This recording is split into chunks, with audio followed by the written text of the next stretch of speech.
O ju që kini besu, friksojuni Allahut dhe bohuni me të sinqertët. Pse ka ardhur ky ajet? Kur ka ardhur ky ajet? Kemi thënë se në Kur'an suret apo ajetet të cilat kanë zbrit me shkas, kanë zbrit me qëllim, kanë zbrit në kohë të caktuar me qëllim të caktuar dhe kanë dhënë mesazh të caktuar. Ky ajet vjen fill pas ajetit i cili i dëshmon dhe i pranon pendimet e 3 besimtarëve, apo thonë më mirë, atyne të gjithëve të cilët nuk kishin marrë pjesë në luftën e Tebukut. Çka u bën në luftën e Tebukut? Pse s'morën pjesë këta persona në luftën e Tebukut dhe si ndodhi ngjarja?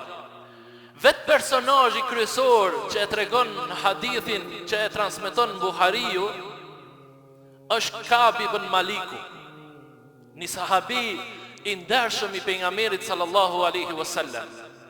Dhe ky ishte njëri nga 3 personat të cilët edhe pse kishin mundësi me ju arsyetu pejgamberit alayhis salam për mos pjesëmarrjen në betejën e Tebukut, për shkak të sinqeritetit të madh që e kishin, për shkak të frikës se Allahu ndoshta apo i gjykon me ndonjë cilësi të munafiqllëkut të dyftyrësisë, këta nuk dhanë arsye, këta nuk gënyn, por e thanë sinqertën dhe i thanë Rasulullah sallallahu alaihi wasallam, nuk kemi marrë pjesë sepse nuk na ka dashur më shkurt. Po si ka ndodhur ngjarja?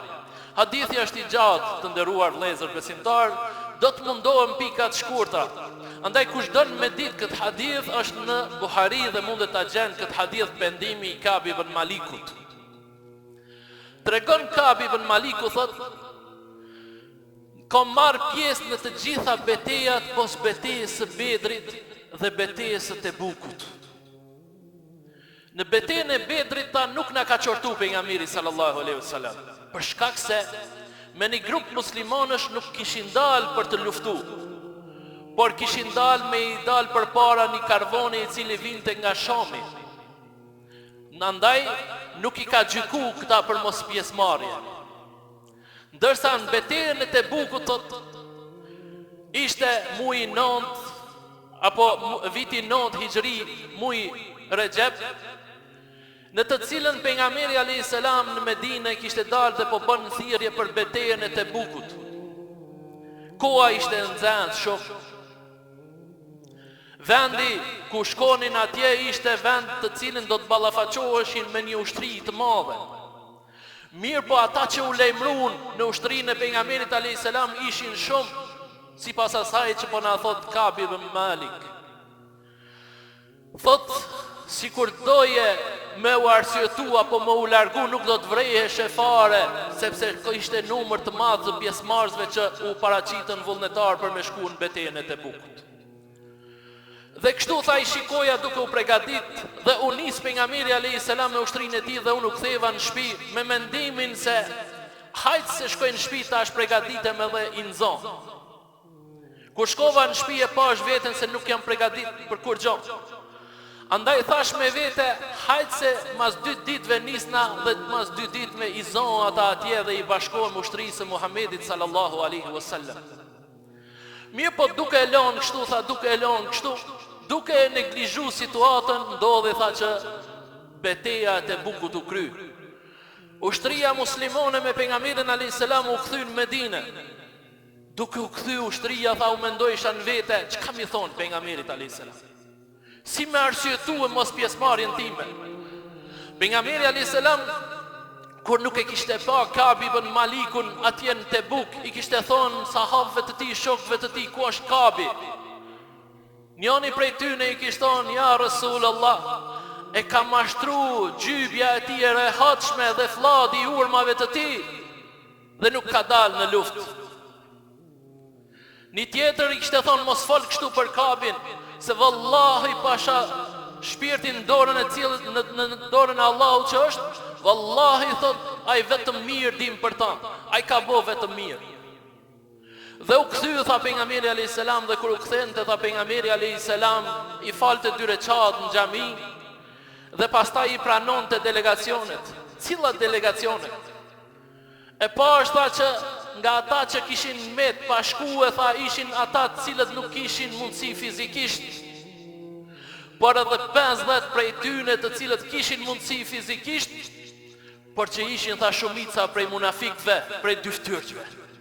Vaj halli për mu, tha, e shtina vetin me munafikët. Dhe kur u kthy pejgamberi alayhis salam, të gjithë këta të 50 të shkuan dhe e dhanë besën te pejgamberi alayhis salam dhe kërkuan pendim duke arsyetuar me arsyetimet e tyre dhe u pranoi pejgamberi alayhis salam. Kur erdhi radha, thate unë shkova te pejgamberi alayhis salam, më tha, ç'të të mundoj apo ç'të pengoj o kap mos me ardh në luftë. I thash vallahi asgjë s'm ka mungu, asgjë s'm ka pengu. Më I fuqishëm se çtash që më kon asnjëherë si më kon. Më I përgatitën se çtash që më kon asnjëherë si më kon. Por më erdh durt me u arsyetu para teje ja Rasulullah, se çysh dal para ditës gjykimit kur ti do të pyesësh për arsyen e vërtet për mos pjesëmarrjen time në betejën e Tebukut. Këta ishin të parët që e dinin se nuk mashtrohet Rasulullahi, nuk mashtrohet Allahu Gjeleshanu, dhe ti ballafaqohesh në ditë gjykimit me Allahun Gjeleshanu, ti mundesh me mashtru çdo kënd këtu, atje nuk mundesh me mashtru askënd. Këta ishin ata që na kanë dhënë mesazhin tamam të qartë. M'la tha pejgamberi alayhis salam dhe më tha, Allahu vendost mes teje dhe pendimit o kap, dhe u ktheva në shtëpi. Fillon tha mos më fol njerëzit, sepse I kishte urdhëruar pejgamberi alayhis salam mos më fol. Fillon mu largu prej meje, tha njerëzit, sepse I kishte I urdhëruar pejgamberi alayhis salam me bojkotu, saqë edhe familja jeme nuk më folte, tha. U bon tha 40 ditë situate sikletshme, situate vështirë, kërkush nuk më folte. Pas 40 ditëve po vjen një lajmtar prej pejgamberit alayhis salam dhe po më thot, o kap, je I urdhënuar prej anës pejgamberit alayhis salam që të largohesh prej bashkëshortes tënde.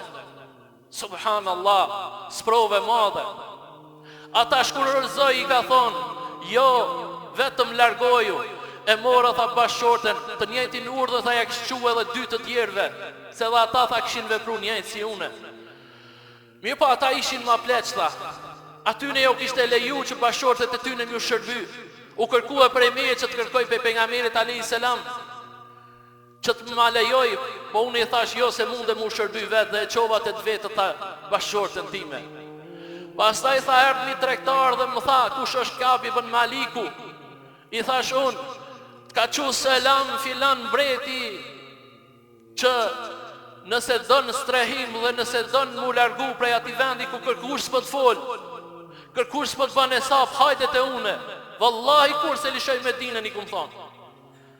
Mas 50 net ta u bon, po e fali sabajn, tham tregimi është I gjatë. Po e fali sabajn ta. Kur u zgjova tha, masi e fala sabajn po e ndëgjoj pi kodrës mizon. Përgëzime o kap, përgëzime o kap. E dita se Allahu tha, më kishte pastru prej këtij gjunahi dhe më kishte pranu pendimin tim. Pejgamberi alayhis salam pas namazit sabahit e kishte bo shpalljen të cilën ja ka pru Allahu që këta 3 persona ju pranohet pendimi. Për shkak të sinqeritetit tyne. Dhe Allahu Gjeleshanahu e ka pru ajete kuranore, I ka pru këtyne të 3-ve duke u thonë, ai u pranoi pendimin edhe atyre të 3-ve që mbetën prapa atëherë, kur toka sa do e gjerë ju duke ngushtë. Allahut dhe ju shtrëngua shpirtrat, aq sa u bindën se nuk ka strehim tjetër përveç Allahut, e Allahu dha mëshirë që të pendohen. Me të vërtet Allahu pranon pendimin dhe është mëshirë plot. O besimtar, frikosojuni Allahu dhe bëhuni me ata që janë të sinqertë. Pra Allahu me ajet kuranor Kabin ibn Malikun dhe 2 të tjerë I kishte shfaqsu dhe u kishte pranu pendimin, të nderuar vëllezër.